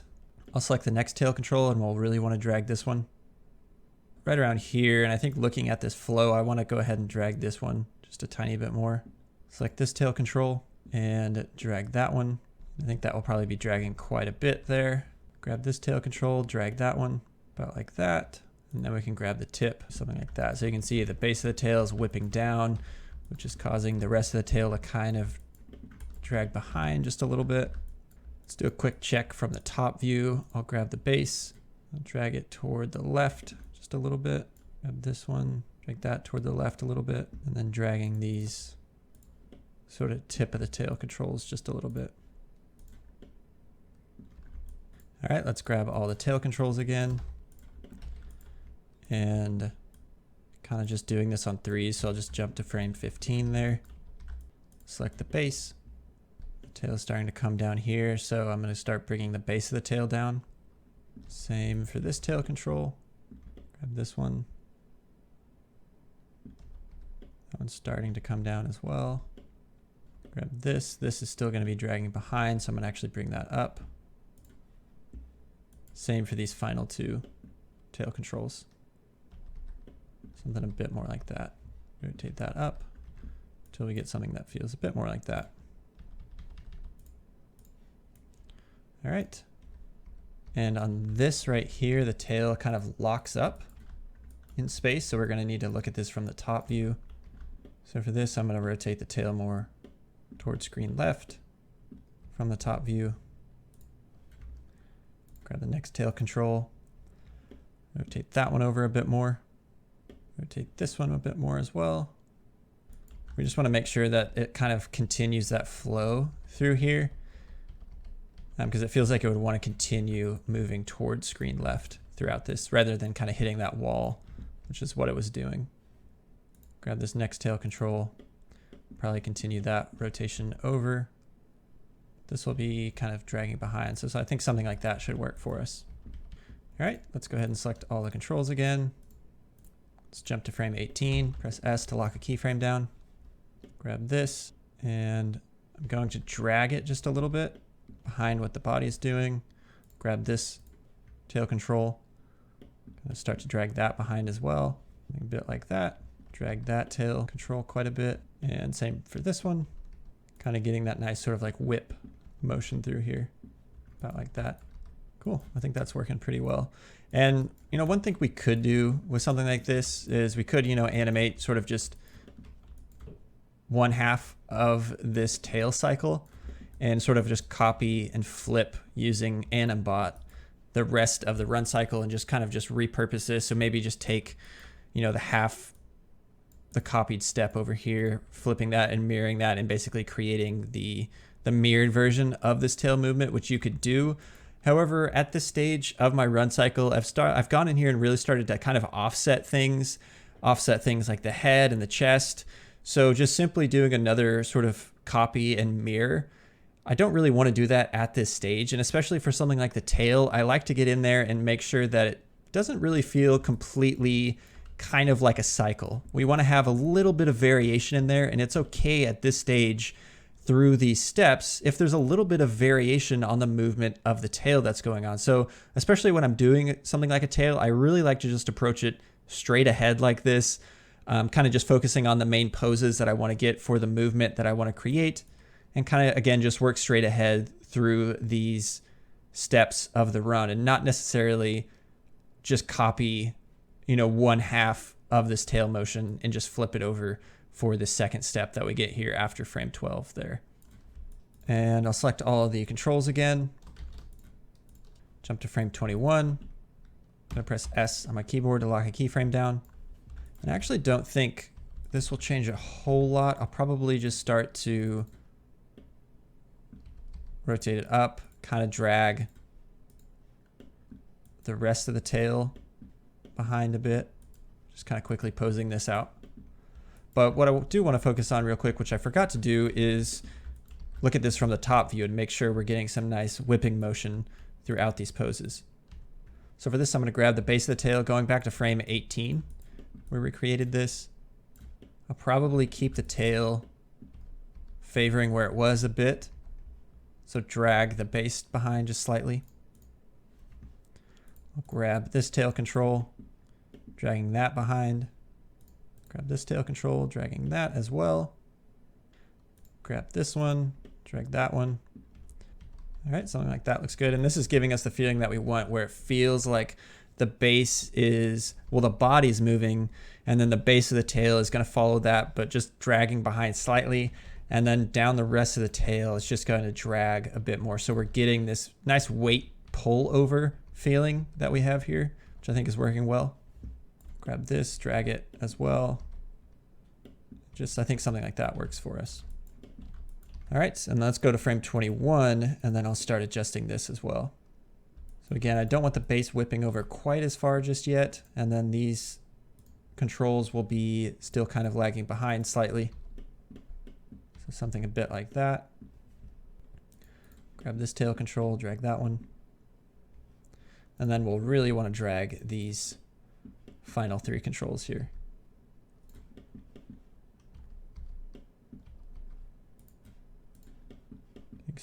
Getting something a bit more like that for this. All right, let's go ahead and adjust this from the side view just a little bit as well. Probably drag this tip a bit more. Same here. And then on this tail control. All right, that looks good. All right, so what I'm going to do now is shift select all of these tail controls. I'm going to go ahead and just copy the pose on frame 0, paste it on frame 26. All right, I think that's looking cool. But what I want to do is frame through this just a bit, and the transition that we're getting from the pose we created on frame 21 to the pose we created on 26 isn't quite working. So I'm actually going to just jump 2 frames ahead here. I'm going to press S to lock a keyframe down. And I'm going to select the base of the tail here. And I'm going to drag the base up just a little bit. Drag this tail control up as well. Basically what was happening is that Maya was kind of adding all of the keyframes in there, all those in-betweens, and we were just getting kind of just a straight blend transition, which we didn't really want. We still want that feeling of drag happening in the tail. And we can bring this tail control up slightly. Drag this tail control down a little bit. That one down as well. And then finally for this last one, we can drag that one too. So that works a bit better, making sure we're getting a better transition in there. All right, we can jump to frame 0. And let's go ahead and just play this and see kind of how it's feeling. And I think that's working pretty well. Some basic kind of tail animation that we're getting there. One important thing that we wanted to make sure that we did is just made sure that it still felt like the tail had quite a bit of weight. We don't want it to feel like it's flowing behind the creature, almost like a ribbon. We want to make sure that it still has that muscle in there and that sort of weight to it to make sure it's not kind of just too floppy and it feels like it's a bit more of a stronger tail. Let's go ahead and begin doing a quick pass on the arms. And for this, I'm really just going to kind of focus on the right arm here, and then we'll probably just copy and mirror some of that animation over for our left arm. And we can always tweak the pose of the arm on the left side with an animation layer. But before we actually begin animating, what I'm going to do is tweak the arm pose that we have here and change it up just a little bit. So the first thing that I'm going to do is grab the clavicle control. And I'm going to begin shifting this around because I don't quite like how far forward it is. We're getting this kind of weird pinching between the clavicle and the base of the neck. So I'll probably grab the rotate X and rotate it down a bit to kind of clean up that harsh kind of pinching that was going on. I'll grab the rotate Y, maybe bring it up just a little bit, and then grab the rotate Z and probably bring that back to probably around here should work, just to kind of clean that up just a little bit. Let's go ahead and grab this shoulder control, which is more of kind of like the upper arm control, but we'll begin kind of tweaking this pose here. I'm going to grab the rotate X, and I'm probably going to bring that in a little bit, kind of tuck it under the belly a bit more. So probably something like that should work for us. I'm going to grab the rotate Y and maybe bring it out a little bit, just something like that. And then finally the rotate Z. I'm actually going to bring this forward quite a bit to probably around here or so. And then I want to tweak the actual elbow. I actually want to just bring this arm more forward. So let's go ahead and grab the elbow control, and I'm going to grab the rotate Z and bring it down. I think that looks pretty good. And I'll actually probably grab the rotate X and kind of rotate it out just a bit as well. And then grab the rotate Y. And I'll go ahead and keep the rotate Y kind of where it's at. And we can select the wrist control here, grab the rotate X, bring it in just slightly, and then maybe rotate that wrist down just a tiny bit. Just something a bit more like this on this pose. So I think that will work for us for now. And we can always tweak this overall arm pose on an animation layer once we actually get kind of the arm animated here. All right, so let's go ahead and shift select the 3 arm controls there, and I'm going to just jump forward to frame 3. I'll press S to lock a keyframe down, and we'll begin animating this here. So as the body drops, I'll probably rotate this actually back a little bit on that rotate Z, something like that. Take a look at the rotate Y, actually tuck it in a bit, and then on that rotate X value, I'll actually bring the arm in, kind of like that. All right, that looks good. Let's grab the elbow control here. And for this, since the body's dropping, I'm actually going to bring that elbow up quite a bit. So we're getting something that feels a bit more like this. Might dial that back just a tiny bit. I think that works a bit better there. Maybe grab the rotate X value and kind of roll it back a tiny bit. Something like that. Then we can grab this wrist control, grab the rotate Z. I'll start to rotate that up right about there. So we're getting a nice kind of pull with the arm there. Grab the rotate Y. Rotate it out just a tiny bit because the arm is pulling inward toward the body, so that wrist is going to drag behind just a tiny bit. Let's jump to, let's jump to frame 6. Shift select my arm controls here. Press S to lock a keyframe down. And I'll grab the upper arm control, start rotating this. Probably continue that movement in on frame 6. Grab the rotate Y and maybe bring it out a tiny bit. Then grab the rotate Z. Bring it forward. All right, let's grab the elbow control now. I want to grab this rotate Z and really rotate it down pretty far. Something like that. Grab the rotate X and maybe bring it back. Like that. Let's grab the wrist. And for this, the wrist is still going to be dragging back just a tiny bit. Grab the rotate X. Rotate it back. Again, still kind of dragging behind. Grab the rotate Y. Bring that back as well. Something like that.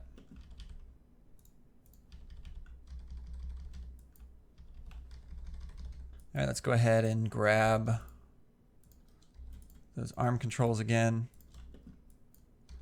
Jump to frame 9, we'll press S. Let's grab this upper arm control, tweak the rotate Y just a tiny bit, and tweak this arm out along the Y axis, and then rotate Z. Can be still pulling it forward a bit. About like that. Let's grab the elbow control.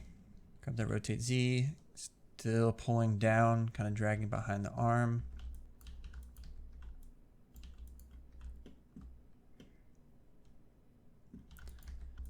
Something like that.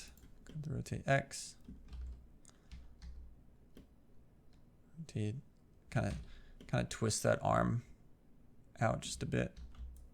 All right, let's grab the wrist. It's going to be rotating in a little bit here. Same along the Y axis, rotate that in. Then bring that wrist down.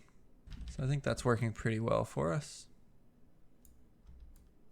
All right, let's grab the 3 arm controls. Jump to frame 12 on this. Let's grab the upper arm. Starting to bring this out a bit, right around here. Same along the y-axis, kind of bringing the whole arm out, about like that. Arm is starting to rotate backward. Arm is still trying to rotate forward a tiny bit. As you can see, as the body's rising up, this arm is still going to be kind of swinging forward. All right, let's grab the elbow. Grab the rotate X and bring that, start to rotate that in. And then on the rotate Z, it's going to be dragging a little bit, something like that. And then we can grab the wrist, grab the rotate X, still kind of twisting in. Grab the rotate Y, still moving in toward the body, so I'm going to rotate that in just a little bit, about like that. Then on the rotate Z, I'll probably drag that behind just a tiny bit. All right, so now let's move on to the next pose. So I'm going to just grab my arm controls, move to frame 15, grab the upper arm control. It's going to be kind of rotating in here.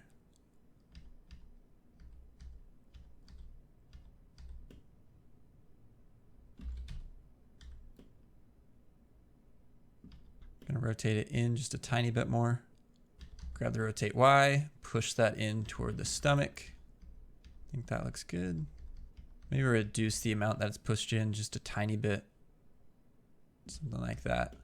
And here the arm is going to be rotating backwards. Something like that.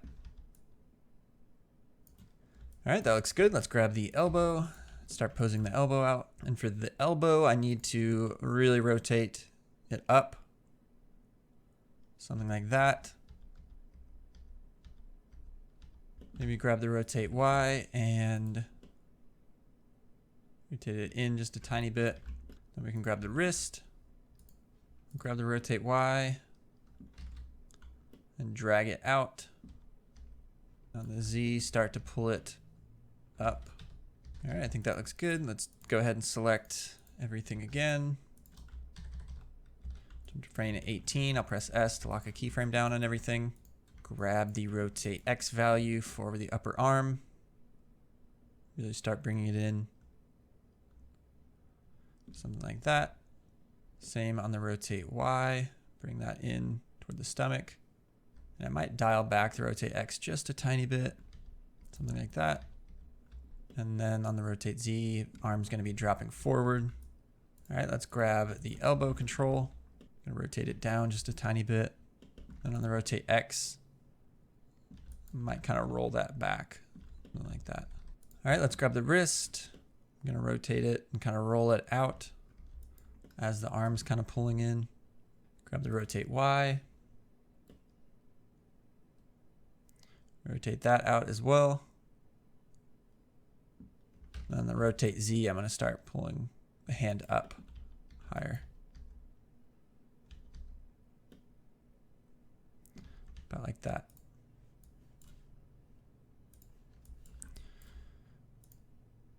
Now let's grab all the arm controls again. I'm going to jump to frame 21. I'll press S. We can start posing the upper arm.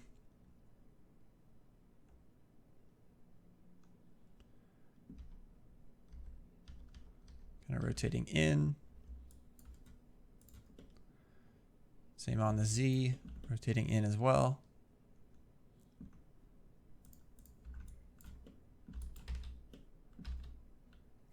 Then on the Y, maybe rotating that out just a little bit.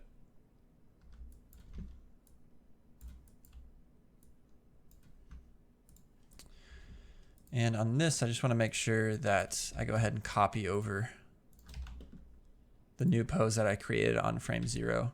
Paste that here. All right, let's grab the elbow on frame 21. This is going to need to be dragging behind quite a bit, so I'll start to bring it down. About like that. Grab the rotate X, kind of roll it.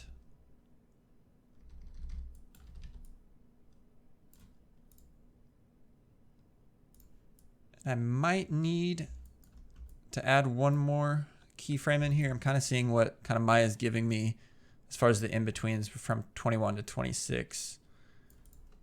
Let me grab all of my arm controls there. Maybe I'll go to like frame 24, lock a keyframe down, grab the rotate X here. Maybe rotate that in. And this might just be something I do on that elbow here. I feel like it might need to just drag behind a bit more on this frame. Not much. Try something like that.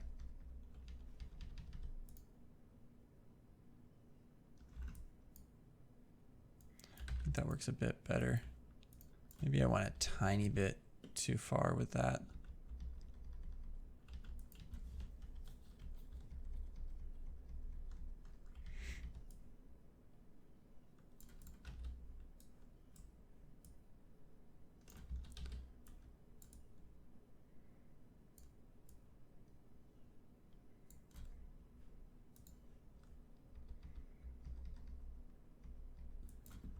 I think that looks a bit better. And it's a pretty just simple kind of first pass on this arm here. There's still like a little bit of a pop right here.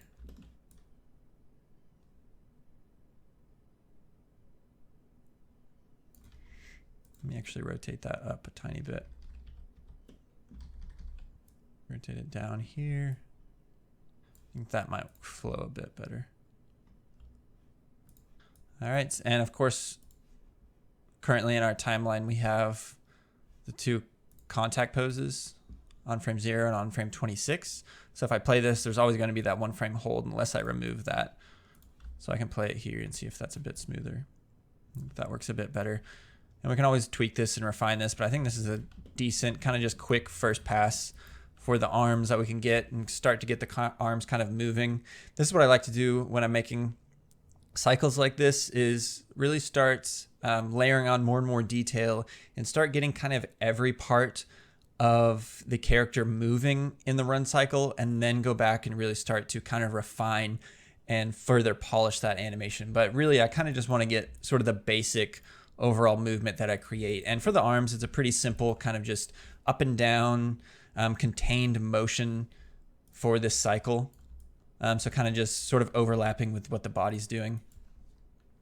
And what I can actually do real quick is let me grab all the finger controls here, kind of deselect everything I don't want.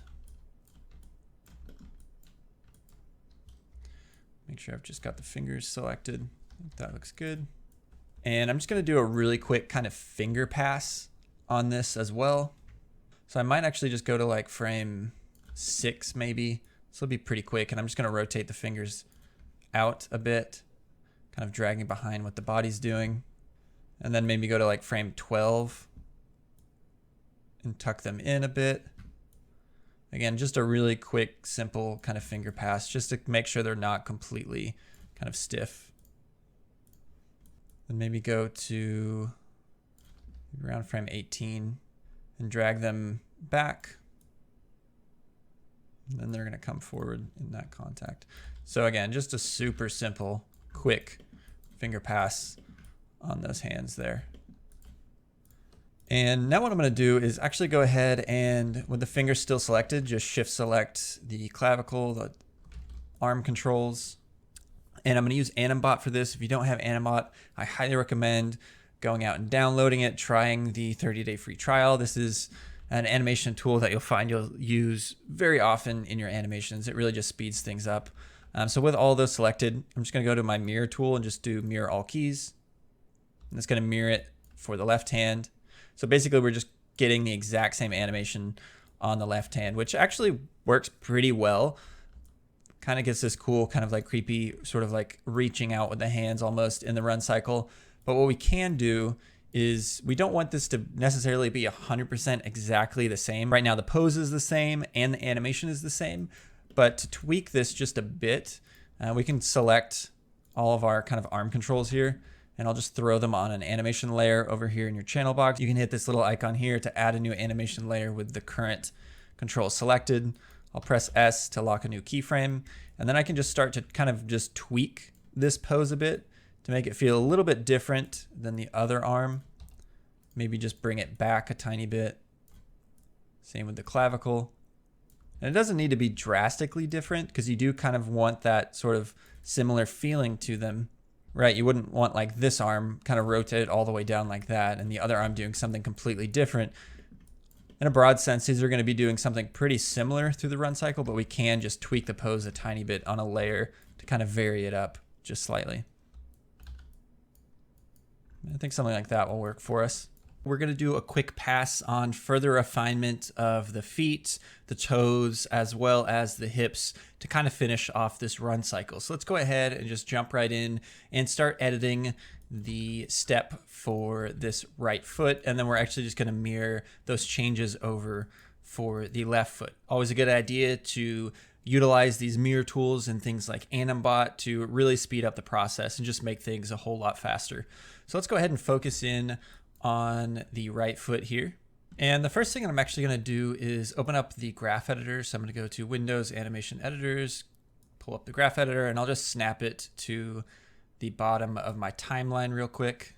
Make sure I have the UI unlocked. Currently it's locked, so I can't accidentally move things around, but I do need to unlock it to actually place it here. So I'll go ahead and drop it right in there. And what I want to take a look at real quick is the translate X on the right foot here. What I want to make sure that I do is that when the foot is planted on the ground, there should not really be any translation left and right happening on this foot because the foot is completely planted.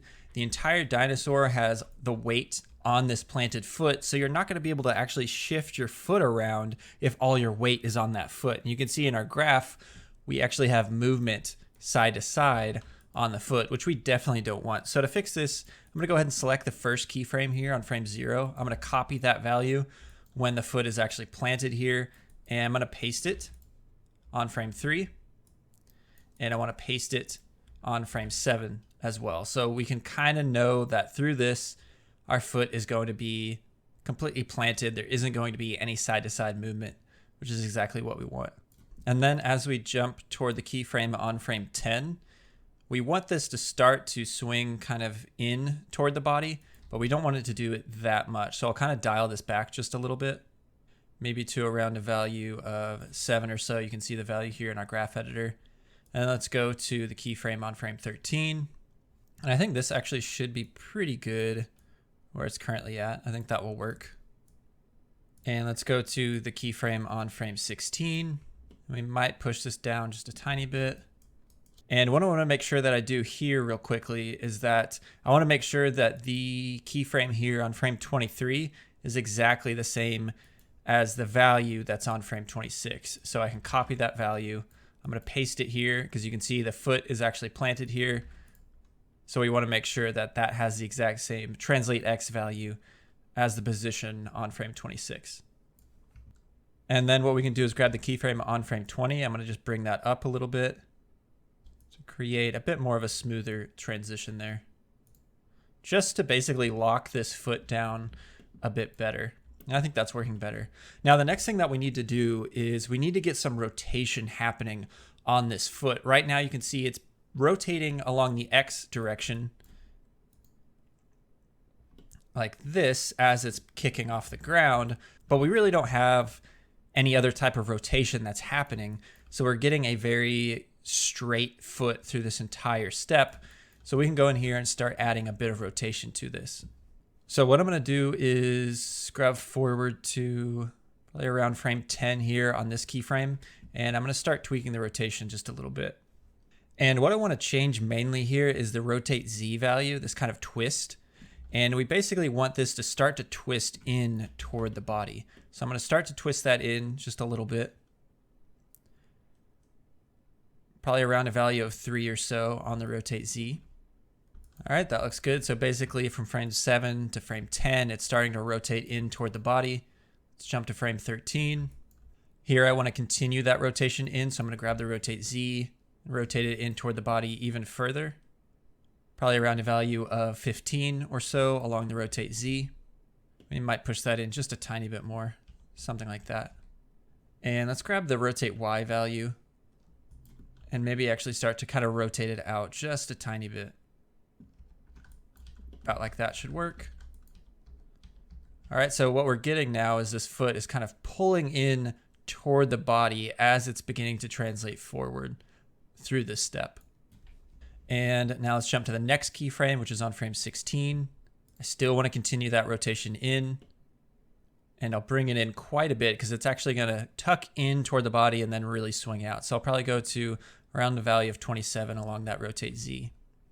All right, I think that looks pretty good. Let's jump to the keyframe on frame 20.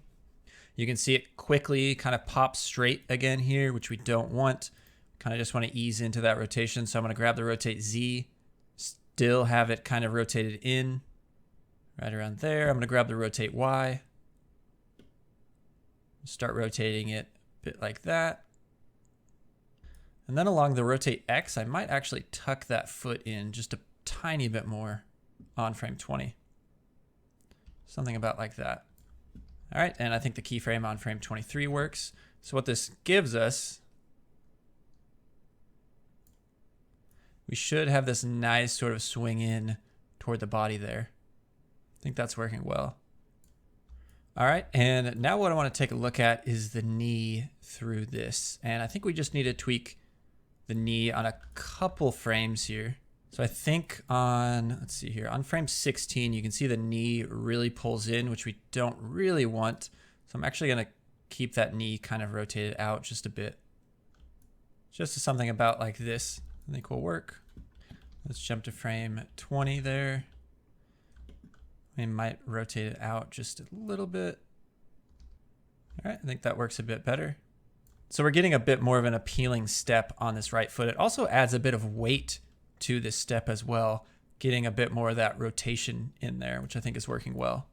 Let's go ahead and jump back to frame 0 here. And let's now begin to add a bit of toe animation to these steps. So to do this, I'm actually going to just utilize the spread value on this foot control that we have on the front of our foot. So at frame 0, we have a value of 0 on the spread, which works well. We can jump forward one frame, and we're actually going to spread the toes out a bit at frame 3. And it doesn't need to be too far, just something like that.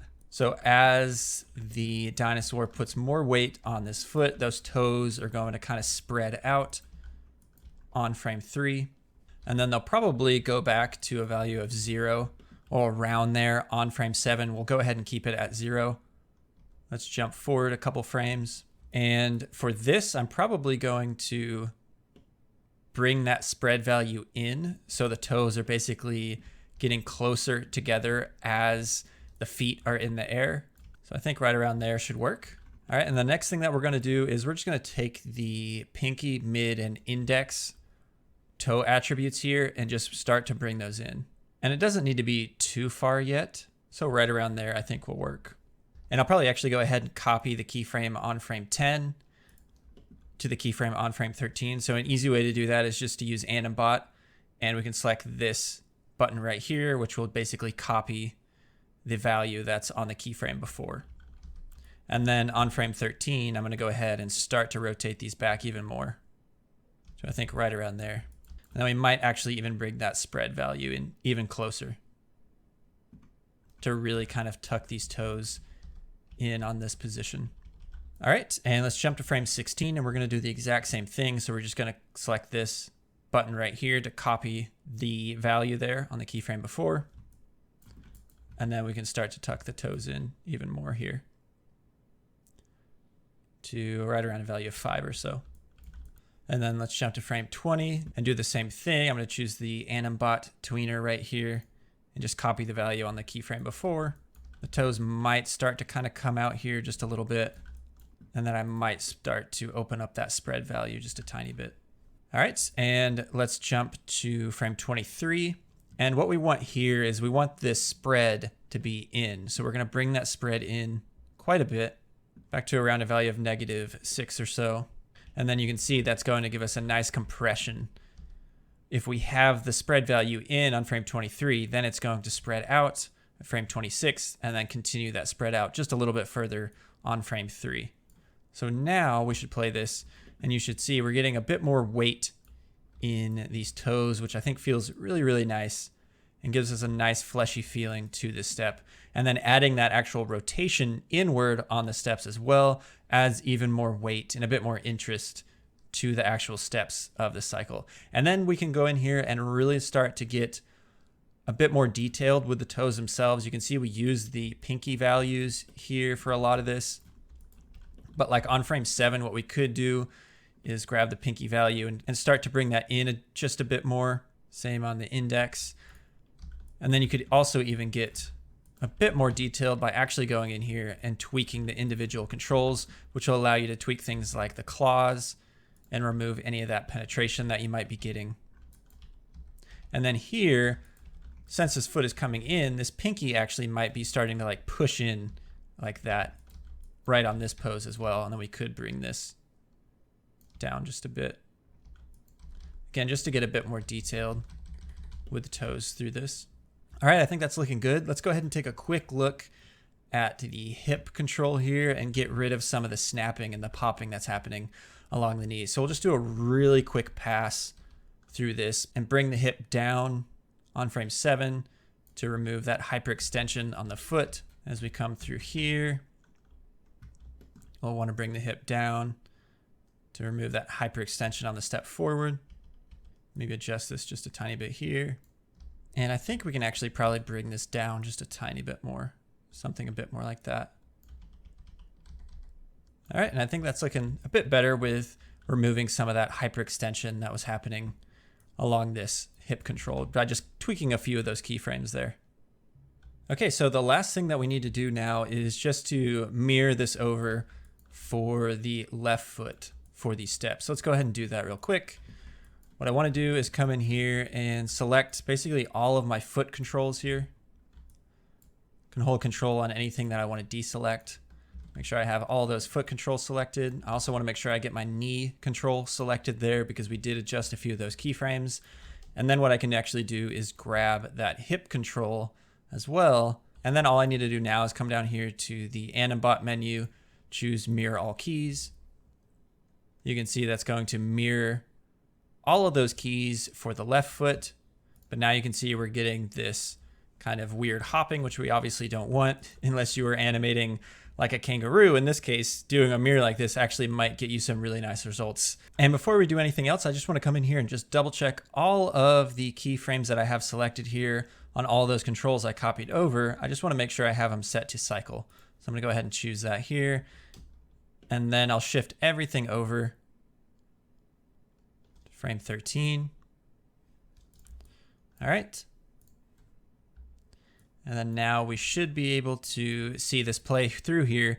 And now you can see we've copied all that animation over for the left foot. And you can see by just adding a bit of toe animation, adding a bit of rotation to those steps adds much more believability to this run cycle, adds a lot more weight to it when we see the spread happening on the toes there. And this all around is just feeling quite a bit better for the legs themselves on this run cycle.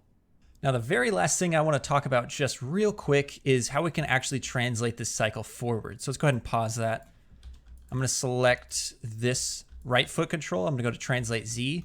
And basically what I want to take here is the keyframe on frame 0 and the keyframe on frame 7. You can see we have a nice linear curve flowing through all of this, which is exactly what we want. So we can go ahead and select this. And I'm just going to go over here to my graph editor and choose Edit Copy. Copy those two keyframes. And then I'm going to select my mover control here on my rig. I'm going to go to Translate Z. I'm going to delete all the keyframes except for the keyframe on frame 0. I'll highlight that keyframe, go to Edit, Paste. And you can see it's going to shift everything forward because it's taking the value that was on the foot for the Translate Z. But what I can do if I actually want this more to start on a value of 0, I'll just bring it back and kind of just eyeball it here back to where it was. Now you'll see if I play this, it took the value of Translate Z on that foot, and that foot was moving backward in space. So we've pasted that value on the mover control, which is moving our entire character back. So we're basically getting double translation happening here. That same translation amount is happening along the mover and it's happening for the foot, which we don't want this. Basically, all we need to do is just flip this Translate Z curve And what I can actually do is go up here to this flip tool in my shelf, and I'll actually add the script for this tool so you can add it to your own shelf if you haven't already. But I'll go ahead and select that, and you can see that's just going to flip that curve. And now you can see it's taking that value of the foot translation. We flipped it. So basically that foot is actually moving backward in space. But since we'd copy the forward movement onto the mover's moving forward in space. So since we have the exact same value on the translation basically flipped, it actually appears that our foot is completely locked in place here, which is exactly what we want. Now what we want to do is select our Translate Z again, and we just need to fix this. So I'll go ahead and select the curve here. We want to make sure we go up here to Curves, Pre-Infinity, Cycle with Offset, Post-Infinity, Cycle with Offset. So that's basically just going to continue this value for an infinite amount. So you can see our foot is stepping forward here. Now you can see we're getting some sliding on this left foot. I'll just kind of eyeball this. You can see we're getting a strange value change here. I'll select that keyframe over on frame 39 as well to fix this. But I'm going to kind of just eyeball this because you can see this curve wasn't kind of completely straight. So I think that works a bit better. There's still a little bit of jitteriness happening here. I think that's working well for our purposes. And now you can see we've got our run cycle translating forward in space. And this is a good way to look at your run cycle, see if anything feels weird. I think looking at this, something that we could do now that we see it actually translating forward in space, is that I think the up and down movement on the hips could be exaggerated quite a bit to get a bit more weight in this run cycle. So that's something you could adjust. And again, this is always a good idea to see your run cycle actually translating forward in space, because again, you can kind of see any issues that you have with things like weight that can be a little bit hard to see if you're animating strictly on the sort of treadmill type of walk cycle. And what we can actually do is pause this, go to frame 0. And if we ever want to get back to that treadmill walk cycle, we can go ahead and just highlight this Translate Z value and just right click it and choose Mute Selected. So that will mute that forward movement. And now we're back to a treadmill type of run cycle. And that's a quick way to get some forward translation on your cycle by copying the translation value of the foot control. All right, so I think this actually brings us to the end of this IREX run cycle tutorial series. Hopefully everyone was able to learn a lot out of this process and kind of see the approach I would take for creating a run cycle like this. And obviously there's still quite a bit more we can do with this run cycle. One of the things that I would probably want to tweak right off the bat is going in here and starting to really polish up and refine like the neck and the head movement, get a bit more fleshy feeling on the neck itself, and just doing general further polish. And maybe further along down the line, I will do just a separate kind of polish video of going through the process of polishing an animation like this. But I believe this entire tutorial series has come in right around 2 hours for the entire process. And keep in mind that this was a real-time tutorial series where I was explaining things as I went along animating. So if this were something that you were to animate just strictly yourself and not really making a tutorial out of it, this is something you could probably get done in half that amount of time. So this could take maybe an hour or so to get a run cycle at this level. And we could immediately get it into a game engine and start playing it and start testing it in just about an hour of actual animation time. So hopefully you can see how important it is to figure out a workflow that fits you and allows you to animate much faster. So don't forget to check back on the channel for more tutorials and more videos. And thanks again for watching.